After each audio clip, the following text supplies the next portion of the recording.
Aloha YouTube. Yow. I have been in Hawaii for the past 5 days. Just got back today and now I feel like I'm like certified Hawaiian. Check out the gear. But anywho, y'all, I be hot, so I'm playing. I'm taking this off. It was great, but I'm just now getting back, so I'm just now here to give you guys a review of The Haves and the Have-Nots. This is Season 5, Episode 16, titled No Honor in This Game, okay?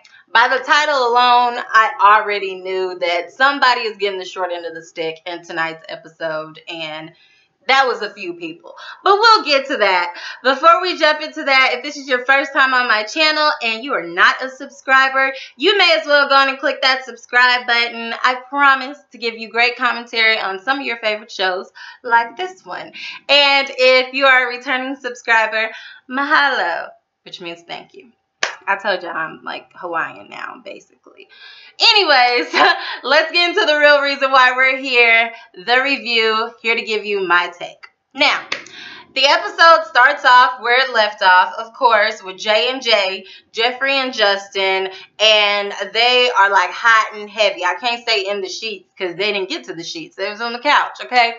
And Veronica walks in while they're in the middle of their business, and it's like every parent's worst nightmare. Like, I would never want to walk in on my kids. I would never want my parents to walk in on me. Like, that's horrible. How do you delete that image? Like, oh my gosh. So Veronica walks in and she's like, oh my gosh. Jeffrey is like, ooh, I know. Like, this didn't really got under her skin. So he's just like gets up and he is laughing, okay? Making matters worse. Justin leans back on his boo like, yeah, we together. You tried to break us up. And Veronica is just like, I'm going to be sick. I am going to be sick. Justin smart mouth says, good. And so Veronica is like, oh my gosh, Jeffrey, I would have hoped that you would have changed. And Jeffrey is like, come again? Like, actually, I was thinking the same thing. I would hope you change by now. Like, you're my mother. Oh my gosh. Like, I told you. Like, this is who I am. So, Veronica is just like, I cannot believe this. And I'm like, Veronica, now you go searching for something. 9 times out of 10, you're going to find it. Okay? Like, you just thought you was going to walk into, like, Jeffrey's place. Well, not Jeffrey's place, but David's place. And you didn't think you was going to, like, slip up on something. Like, you weren't invited, okay? So then Jeffrey gets bold. He's like, you know what, why don't you get your behind out of here, okay? He didn't say behind. He was like, why don't you get your A out of here? And she's looking like, what? Dang, you done got bold. And then she's like, why would you do this disgusting act right in front of me? And he's like, okay, number one, I didn't even know you were there. I didn't know you were coming. I don't even know how you found me. Number two, if you're going to continue to stand there, then we may as well proceed and keep doing what we do. And she's just like, oh my gosh, I can't even believe this. And so she's like, Jeffrey, you really like this, huh? And he's like, yeah, since day one. Like, where have you been all my life? And Veronica is just like, I don't even know what to say. So Justin was like, how about you say bye? I'm like, Justin, okay, this is an A and B conversation, okay? A mother and a son. You need to see your way out of it, okay? You just make things way worse. So then Veronica says, you know what? It's him. It's him. You're making him this way. Jeffrey, don't you see? Like, he's making you this way. And I'm thinking, Veronica, you act like Justin was Jeffrey's first love. No. Like, actually, he been crushing on Wyatt since they were kids. So, you're trying to find somebody to blame. Justin ain't the one to blame, okay?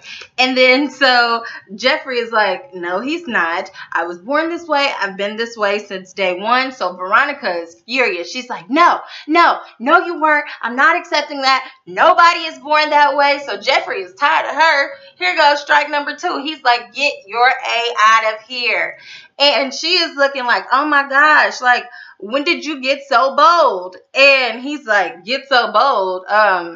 don't you remember when I stabbed you with the knife? Like, do you want to go there again? And I'm like, touche. Like, that was pretty bold.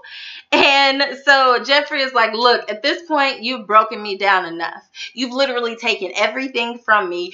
My own mother put me in jail. Like, you have nothing to hold over my head at this point. So, no, I'm tired of you. Now I'm going to tell you one last time, get your behind out of here. And she's like, you know what? I came here to help you, Jeffrey, okay? I came here to help you. I came here to get you to sign that affidavit. And then he's like, why? So Benny can get locked up? And she's like, well, yeah, unless you're sleeping with him too and you got a problem with that. And I'm like, Veronica, you need to cover up, okay? Your jealousy is bleeding through at this point. All of your insecurities are like floating to the top. It's not a good look, honey. And so Jeffrey is like, you're so sick. Like, you are sick-minded. And Veronica is like, no, what I just saw was sick. And Jeffrey is like, you know what? I'm sick of you. So Veronica is trying to like calm the situation down. She's like, look, can you please come home? I can help you. I can make you better. Please, please. And he's like, you know what? Like, she's not going to get the picture. How do I get her out of my house or my daddy's condo? Perfect. Him and Justin start kissing again because he knows that's going to make Veronica's skin crawl. So she's literally starts like screaming and begging like, no, no, no, please just come home. Literally holding her hand out. And like for a minute, you're like, dang, like I think she's serious. Like, am I supposed to feel sorry for her right now? She's like a mother begging and pleading. And at this point, you know that like she feels like hopeless. But she gets herself together. Opens up the door and she's like, you know what? I can fix this. I can fix this. While she's walking out. And I'm thinking, how would Veronica fix this? Even if you put Wyatt in jail, if you put Justin in jail, if you killed Wyatt, if you killed Justin, you would literally have to kill everybody that Jeffrey even remotely has a crush on. Like, there's no way for you to fix it. Like, you may as well just accept it. Like, David has accepted it and have a relationship with your son. Whatever. So now we have Landon, okay? Landon and Charles, a.k.a. Great Value Obama, they are in his hotel room. They're going over his schedule. Great Value Obama looks like super stressed out at this point. And Landon is concerned that it's about his presidency. And, you know, maybe he is just unsure of, like, if he's going to be able to do this. Landon already refers to him as Mr. President because he's overly confident in his abilities. And so at that point, you know, Great Value Obama expresses that, no, it's not even about the presidency. You know, honestly, I just get tired of sleeping alone in my bed at night. So Landon is like, oh, well, let me shoot my shot. Well, you know, I can always come and lay in your bed with you. And so Great Value Obama says, look, Landon, I don't have time for jokes right now. And I'm like, dang, ooh, swerve. Like, dang. So Landon is like, okay. And so Charles says, you know, it's just that, like, I can't stop thinking about her. And Landon is like, what? Are you talking about Candace? He's like, yeah, like, it's just something about her. I don't know what it is. Like, even though I know that she's probably bad for me, like, I still want her. Like, I'm concerned about her. Like, I don't know what it is. Like, do you know what the feeling is to have a crazy crush on someone? And Landon is like, well, you know, I kind of do. Kind of like he wants to speak up. And so at that point, Charles is like, that's what it's like. Like, I don't know what it is about her. I personally think that Candace is a challenge to Great Value Obama. So that's why he likes her. And there's a certain mystique about her. I think that he used to live a more dangerous life, so he's attracted to this dangerous life that Candace lives. On the other hand, Landon, he wants to just come straight out and tell Charles how he feels. And at this point, I'm like, Landon, I don't think that's a good idea. Like, I think you would get fired because he's not interested in you at all. And he probably thinks that because you like him, you would sabotage his chances with Candace. whatever the case, Charles proceeds in saying, I want her. Like, I want her here. I want her with me now. Like, I have to get her. I'm not done trying at this point. So he likes this like cat and mouse chase, and he's going to let it go on for a little longer. So Landon is like, sir, like, she's done a lot of bad things. And Charles is like, I don't care. Like, we can clean her up. Like, I know that I can make her happy. And so Landon says, are you sure? Charles says, yes, I am sure. You know what? We need to set this up. I want to force her on to a straight path, okay? Basically, make every scheme that she's trying to successfully achieve, make it fall through, okay? I want it to fail at every attempt so she has no choice to be on the straight and narrow. So Landon says, okay, I'll get my team on it. Great. So now we have back to Justin and Jeffrey. Veronica has left. So Justin is like, cool, she gone. Let's press play, okay? Like, she paused our whole thing we had going on. Like, I was having a good time. So Jeffrey is like, boy, bye. Like, I don't want that right now, okay? I was clearly just trying to get to my mother. Like, this was an accident. This shouldn't have happened. I'm not in the mood. And Jeffrey says, like, how did she even know I was here? Justin is like, I don't know. Clearly she has somebody tracking you, but, it's going to be okay. It's going to be fine. Like, we're here. We have each other. So Jeffrey says, who do you think you are to me? So Justin is like, you tell me. Like, you answer that question. And Jeffrey says, no, seriously, who do you think you are? And Justin was like, well, I can tell you who you are to me. Like, you're mine. Like, I gave up so much for you. Like, my whole life, you are mine. You're not going anywhere. We're locked in for life. And Jeffrey is like, exactly what I thought. Like, this shouldn't have happened. You need to leave. Like, this is ridiculous. And so Justin's like, no, I'm not leaving. I'm not going anywhere, actually. I'm never going anywhere. We are together. So at this point, it seems like Jeffrey is finding himself in a catch-22. Like, his mother wants to have control over him, but now he's out of his mother's grip, and now he's over here in his own little world. But Justin is forcing himself into his world, and Justin wants to have control over him. He wants to have him all to himself as well. So it's kind of a lose-lose situation for Jeffrey at this point. So Jeffrey is like, you need to leave. And Justin's like, I'm not going anywhere. So Jeffrey says, I'm not scared of you, right? Justin says, great, I don't want you to be scared of me. I just want you to know that we're going to be together through thick and through thin. Like, we ain't signed no papers, but dude, we're like basically married. And so you know what? Don't worry about it. We're together for life. I'm going to go cook us some dinner, okay? Okay, great. And gets up and walks away. I'm like, Jeffrey, I don't know how you going to break out of this one, okay? I told you shouldn't have messed with crazy. Okay, anyway, so now we have the bartender, which I believe his name is RK, because Candace referred to him as RK at one point in this episode. But him and the old man that he is, like, scheming on are now in the hotel room. Of course, he told the old man he was going to show him some drills. So he turns the old man around. This old dude is, like, super happy. Like, this is about to make his day.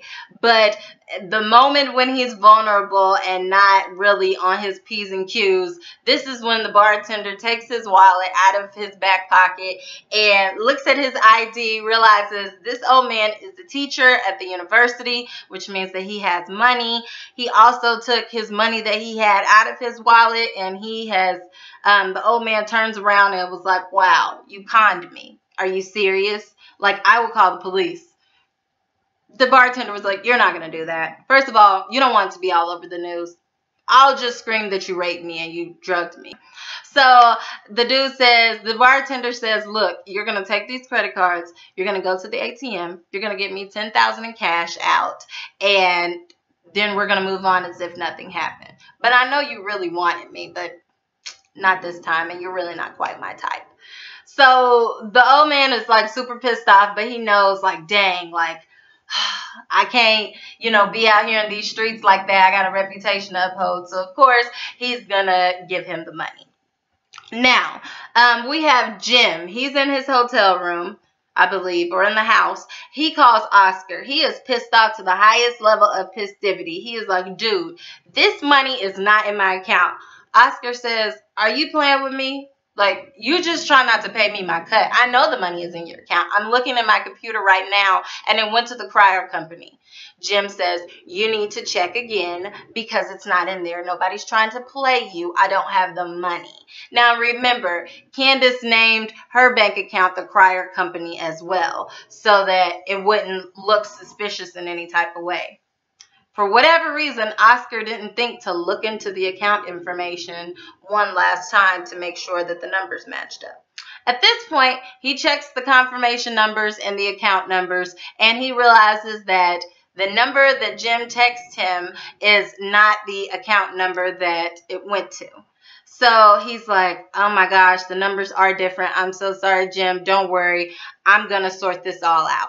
He hangs up the phone with Jim, and he realizes, dang it, Candace got me. That's what she was doing in my room when she knocked me out. Okay, and he gets up to rush out. I don't know what he's doing, but he wants to get things settled. So now we have Catherine. Catherine wants to talk to Jim about Wyatt. Of course, at this point, Wyatt has left out of their house, went off on both of them, and Catherine just said, just let him go. Okay. So Catherine basically tells Jim, like, we have covered up crimes for him before. We can't cover up this one. He actually really needs to pay for this one. And I'm like, well, it's about time one of y'all got some sense. So Jim says, oh, it doesn't matter. What do you mean he's going to pay? He's going to pay regardless. I told you. He killed a Malone. They probably have a hit out on him right now. They're going to kill him, okay? Basically, there's nothing I can do. The Malones are the mob. Catherine is like, you lying. And he was like, no, dead serious. Like, they are the mob. They're going to kill him. So Catherine says, well, I'm going to go talk to Wyatt. And Jim is like, I don't know why. And she's like, well, look, I have to try, okay? He's my only living child. So then Jim has the nerve to say, well, he's my only living child too. And I said, holla. Why would you just lie like that, Jim? Like, first of all, I hope that Tyler Perry, like, put that in there on purpose, because y'all not just about to cut out Celine and her whole 2 kids that she has by Jim, okay? One of them is, like, grown and the other one is still a kid, okay? You still have 2 other living children. Jim, don't play, okay? Like, don't play. Even though you was having an affair and you had them, those are still your kids. So that part, like, really got to me. Like, really? Okay. But that lets me know if it was said purposely, then maybe Celine and her sons are going to pop back up in the storyline at some point. Hopefully. Okay. So then Jim basically tells her, go knock yourself out. I don't think you'll have any luck with Wyatt, but okay. And Catherine says, you know what, Jim? I will always have hope, okay? As long as I'm living, I'll always have hope for my son. A mother's love. Then Catherine leaves. So now we have Hannah and Derick, okay? They have just finished a movie, ate dinner, finished a movie. They're at her house. So then she leans up and says, well, thank you for dinner. He's like, oh, so that's code for it's time for me to go. You putting me out. And she's like, yeah, okay? This wasn't even planned. I have stuff to do, a lot to get accomplished. I'm sorry, you're going to have to go. And he's like, you know what? It's cool. You know, I'm just going to be honest. It's so hard to leave you, though, because, you know, I feel like I know you. Like, you got to have that feeling, too. And I'm like, did Tyler Perry put this in there on purpose? Like, yeah, a lot of people out there think the same thing as me. Derick has to be connected to this story some type of way. Like, he got to be Candace's daddy. And I'm just waiting to see a lion tattoo on this man, because this is how he feels like he knows Hannah, because he is coming and he has had an encounter with her before, way in the past. Yeah, that's my story and I'm sticking to it, and I really hope that happens. But whatever. So anyways, Derick is like, don't act like you don't feel it. And Hannah is like, you know what? Let's just take it slow. This is new for me. I just want to take it slow. Derick says, okay, I agree. Of course, he has to like tongue her down before he leaves because that's what he always do. And Benny always walks in at perfect timing. Benny is like, dude, not again. Like, seriously, I'm getting sick of this. They just ignore him and Catherine walks him out. So then Hannah comes back into the front room and tells Benny, don't you have some business to take care of upstairs? Referring to Melissa. And so Benny is like, no, I don't. Like I told you, the girl was crazy. And Hannah says, yes, you do. Benny says, well, you're the one that let her stay here. And Hannah said, well, you brought her here. So Benny says, well, you know what? She got to go. And so Hannah says you cannot just sleep with girls and think that that's okay. Like, you're too old for that at this point in your life, okay? You need to handle this situation. And so Benny says, okay, and you're too old to be letting old dude slobber you down all the time now. And so Benny says, I don't like him, plain and simple. So Hannah says, okay, you don't like nobody that I like. Benny says, so you admit that you like him. Hannah says, don't even try to deflect, okay? You need to go deal with Melissa. So then the doorbell rings. Always rings at perfect timing. Benny goes to answer, and it's Candace. Now, remember, from last episode, Candace called Benny and told him that she wanted to meet with him in person to talk to him about something important. So, Benny goes through the motions. He tells Candace to say hi to Hannah. He knows she's not going to do that. She says, let's go talk outside. And Benny is like, no, anything you got to say to me, you can say it right in front of mommy. And Candace is like, okay, well, you know what? I'm just going to leave then. He says, okay, well, leave. What, you going back to that hotel? She says, yes, actually I am. I want to stop doing what I'm doing at the hotel. That's why I came here to talk to you. But since you don't have time. So Hannah has the nerve to say, well, you may as well tell him what you're going to tell him in front of me anyway, because he's going to tell me. So Benny says, Mom, please, can you just please give us some time? Okay, so Hannah leaves out. So basically, Candace tells Benny, look, I need you to hold some money for me, okay? Somebody's watching my account. This is legit, I promise. He says, oh, legit, just like the houses were legit and the tow yard was legit. She said, please, you have to trust me. And you're the only person I can trust. It's just a few dollars I need you to hold in your account. He was like, well, how much is it? It's just a few dollars. Girl, it's millions of dollars. But she didn't want to tell him that because he's not going to believe that's legit in any type of way. So he says, okay, look, I'll do it for you. But just know, I got $85 in my account. Better not nothing happen to my $85. So Candace is like, I promise. I'm not going to do anything to your $85. I promise. So Benny says, okay, because we need that money. She says, okay. I'm like, Benny, wait till you see the amount of money that's in this account. So they agree that he is going to text her the account information and she's going to get it transferred over right then and there. So she leaves out. Great. So then we have Hannah. She walks back in and she's questioning Benny on what Candace wanted. Benny says, no, it really wasn't anything important. But can I use your car? And she says, no, you can't. Not until you tell me what your sister came here for. So Benny says, okay, cool. Then I'll just call Mitch. She says, okay, I'm just telling you, your sister's up to no good again. Benny is like, yeah. On another hand, you need to help that girl upstairs. You need to help her find somewhere to live. And so Benny says no. So Hannah is going back down the same road with him again. Well, you slept with her. And then he said, I don't care. It's not my responsibility. And Hannah is like complaining because she's like, you slept with her. The girl's pregnant and she doesn't have anywhere to go. And so when he says it's not my responsibility, Melissa walks in and she's like, you know what? It's true. It's not his responsibility. It's fine. And then so Hannah basically says, no, somebody help me when I was pregnant with Candace and when I was pregnant with Benny and Candace was just a kid. And so we're going to help you. He's going to help you.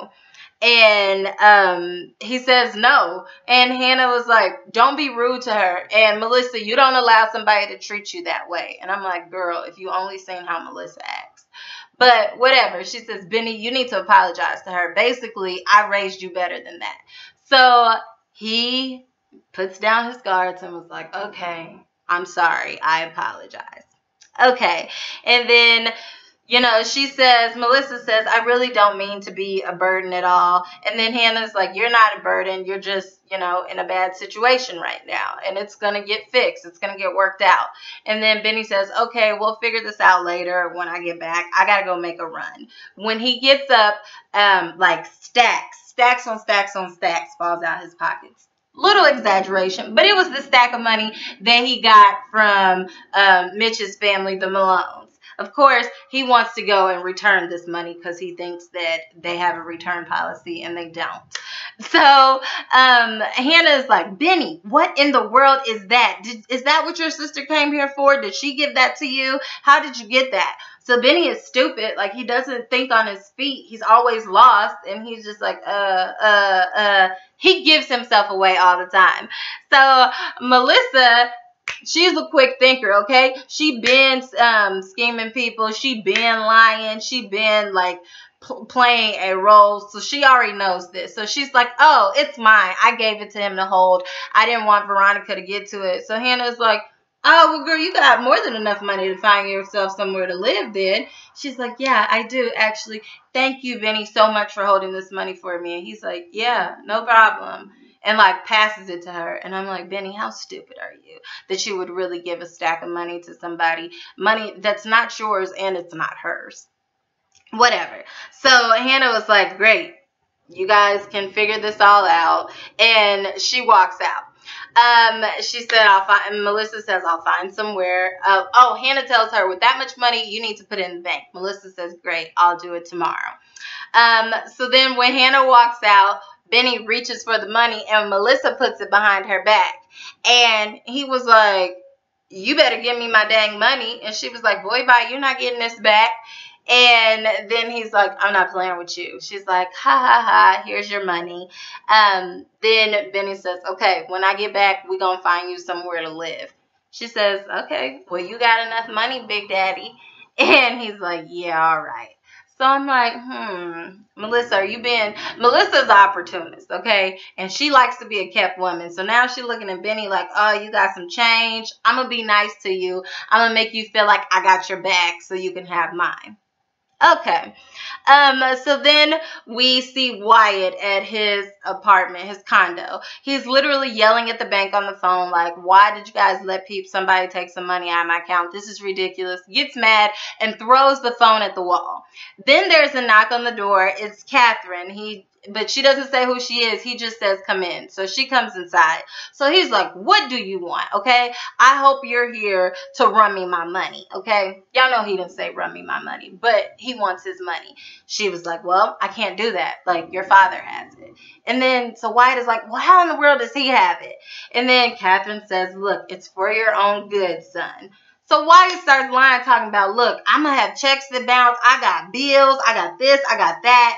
We like, Wyatt, shut up. We know that you're not worried about no bills, okay? You're worried about drugs. So Catherine says, you know you can't handle all that money. Look at you. Like, you're high, you're angry, you're bitter. And Wyatt is like, duh, what else is new? Like, this is who I am. Welcome to my world. And he says, you can't help me. And then she says, but we can help you. So Wyatt says, no, you can't. You want to know why? Because you're going to jail for Lizzie's death. No, not Lizzie's death. Lizzie's murder, Wyatt, that you committed, okay? And you're like sulking in the glory. Like, you're really acting like they did it. They were wrong for covering it up, but you need to be the one in jail. Whatever the case, Catherine is like, oh, whatever, just stop it. And then Wyatt was like, yes, you are, and I'm going to testify against you. And so Catherine is like, dude, you left a dead man in a bar. Wyatt says, well, there's no proof of that, okay? And even if there is, Dad helped me cover it up, so I'm going to testify against him with that too. And if I'm going down, then we're both going down. So Catherine is exhausted at this point. She's like, Wyatt, why are you so much against us? Why can't you just pull yourself together? He says, because I was born to parents like you, okay? She says, we're just trying to help. He was like, by trying to take my money and control me, you're trying to help? He doesn't get this at this point because he has substance abuse issues. He's not in his right mind. So he says, you know what? You're the worst. And then Catherine says, don't you see how you're behaving? And then he says, how I'm behaving? She says, yes, like you're on drugs. Yeah, what else is new? That's literally exactly what Wyatt says. So Catherine was like, can't you just see how much we love you? We're just trying to help. And then he says, you know what? What would be for my own good? And Catherine says, what?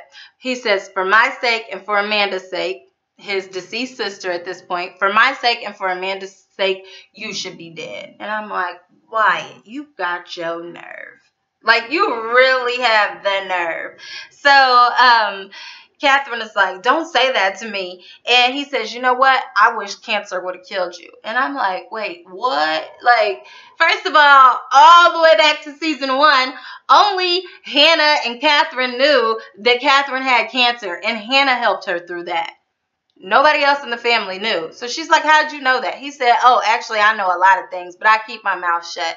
And so Catherine says, well, why didn't you say anything? He said, because I didn't care. I literally didn't care what happened to you. So I never said a word. She's like, you know what? Well, I guess I'm done here. Grabs her purse and leaves. Okay, but before she leaves out, Wyatt says, if I can't bury you and Dad in prison, then I will kill you in real life. And I'm like, y'all need to get him committed because he's dead serious. Like, he kills people, okay? And so she's like, you don't mean that. And Wyatt is like, stay here and I'll show you what I mean. So she's like, you know what? That's my cue. And she leaves. So Wyatt says, smart girl, don't come back. I'm like, Wyatt, you need to be slapped 10, 50 million times. Okay, so then we have Candace in her hotel room. There's a knock on the door. It's Gia. Then she gets another knock. It's RK and it's Rocky, the 2 bartenders. She basically calls them in there for a meeting to tell them, you know what? Just wanted to make this announcement to all of you at once. I'm out. I'm out the game. I'm done. I came up, y'all. And they're like, what? Like, what? You're the one that's like the head of this whole operation that we have. Like, you can't leave. Like, what are we supposed to do without you? She is like, I've planted good seeds in you guys. You guys can last without me. Gia is like, you're the one that showed me the ropes. Like, you told me how to deal with these men, how to talk to these men. She said, okay, Gia, look, I'm going to tell you this. Deal with Jim Pryor, okay? He has a well that's not running dry anytime soon. It runs deep, actually. So work on him. You'll get your money. You, RK, you need to work on lonely old women. That's your area. That's where you'll make the most money, okay? It's effort, okay? Do what I told you to do plus more. And she says, well, if you guys ever need me, I'll still be around. But I came up, so I'm out this business. Y'all can keep all this little money y'all earned. And so Gia and Rocky and RK, they're kind of salty, but they're kind of happy because she's letting them keep the money.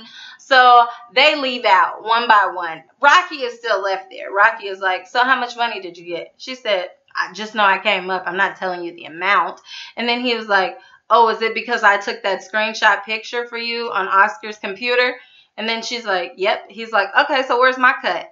She said, there's no honor in this game. You don't get no cut. How much you think a picture is worth? There's nothing in it for you. Sorry. Rocky is like, are you serious? I have so much information on you, enough to bury you. She said, yeah, enough to bury us all. And you're not going to go down too. So it is what it is. You know what this game is. There's no friends in this. Sorry, it is what it is. Work a little harder and maybe you can come up too. And so Rocky is like, you're going to regret this. I promise you. I'll remember that. She's like, okay, whatever. So then we have David, okay? David and Erica are in the bedroom. He gets out the shower, walks out with a towel wrapped around him. He's glistening. Erica is like, what you about to do? He said, get in the bed. She said, and go to sleep? He was like, well, what you trying to say? She was like, look, I just need a break, okay? Like, this is the most sex I've ever had in my life within this week with you. I can't do this. And I'm like, I was thinking the same thing, okay? Because every conversation y'all have ends up, like, in the bed. And so he's like, okay, I get it. He goes to, like, change into, like, his actual pajama pants. And she's like, you just been a hound dog. He says, I'm sorry. You have to understand I've only been with one woman. And that woman is, and she's like, please don't bring her up, because if you bring her up, she'll just appear out of nowhere. And then he was like, yeah, but I'm just trying to explain that it's different with you. Then he stops mid-sentence because he hears something. So then he rushes downstairs, and Erica follows behind him. And then when they go downstairs, he literally starts looking through vases, through pillows in the couch and everything. And he's finding cameras because he knows Veronica so well. Plus, she's already done this with them before when she put the plant outside of the hotel room because there was a camera in there so she could listen to them. So he finds 3 cameras around the house that she placed in there from when she was there the day before. So he's like, she's probably listening to us now. So Erica says, well, let's give her a show then. So they start literally acting like they're like lovey-dovey. And next thing you know, they hear like bombs go off outside in a huge flame. And it is Veronica. And we know it's her because she drives by slowly in her car to show her face and smiles. And literally both cars in his driveway were on fire. So Erica's like, this is ridiculous. I'm gonna go and call the police. And he's like, yes, please do that. And so then we have Benny. Benny is always at the wrong place at the wrong time, okay, y'all? He walks into this bar. At first I was wondering, why is he at the bar? But, oh, he's going to go return the money to the Malone. He walks in. He notices nobody's there. Looks to the floor. Stuck. Dude is dead on the floor. And Benny is like, dude, you okay? You okay? It's a whole pool of blood. You know he's dead. So, horrible timing. The owner of the bar walks in and he's like, hey, what are you doing here? We're closed. Then he looks and sees that he's dead, pulls out his gun on Benny and was like, don't move. Then he calls 911 on his phone. I'm like, Benny, look, I don't know how you're going to get out of this situation because you're on bad terms with Veronica. You're literally always at the wrong place at the wrong time. And so many things get pinned on you and it's not even your fault. Oh my gosh. We shall see what happens next week. Hope y'all enjoyed. If you made it this far in the video and you're not a subscriber, go ahead and click that subscribe button. Thank you so much, everybody, for watching. Mahalo, mahalo, mahalo. Like this video. Like. Share, comment, subscribe. Let's chat below. Bye. See you on my next video.